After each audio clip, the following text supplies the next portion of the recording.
Number 55ను పునరుద్ధరించాలి. GO number 55ని. గ్రూప్ 1 పరీక్షకు సంబంధించిన జీవో నంబర్ 29ని రద్దు చేయాలని, అదేవిధంగా జీవో నంబర్ 55ని పునరుద్ధరించాలని పీడిఎస్ విద్యార్థి సంఘంగా ఈరోజు తెలంగాణ యూనివర్సిటీ గ్రంథాలయం ముందు విద్యార్థులతో నిరసన తెలపడం జరిగింది.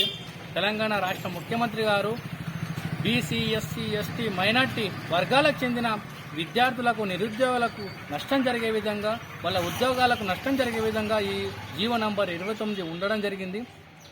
దీన్ని మొత్తం రద్దు చేసి జీవో నంబర్ 55ని పునరుద్ధరించాలని, ఎస్సీ, ఎస్టీ, బీసీ, మైనార్టీ వర్గాలకు చెందిన నిరుద్యోగ యువతకు ఖచ్చితంగా మీరు న్యాయం చేయాల్సిందిగా మేము డిమాండ్ చేస్తూ ఉన్నాము. లేని పక్షంలో రాష్ట్ర వ్యాప్తంగా ఉద్యమాలను ఉధృతం చేస్తామని ఈ సందర్భంగా మీకు హెచ్చరిస్తున్నాము. అదేవిధంగా గ్రూప్ 1 మెయిన్ సంబంధించిన ఫలితాలను జీవో నంబర్ 29ను రద్దు చేసిన తర్వాతనే విడుదల చేయాల్సిందిగా కూడా డిమాండ్ చేస్తా ఉన్నాము.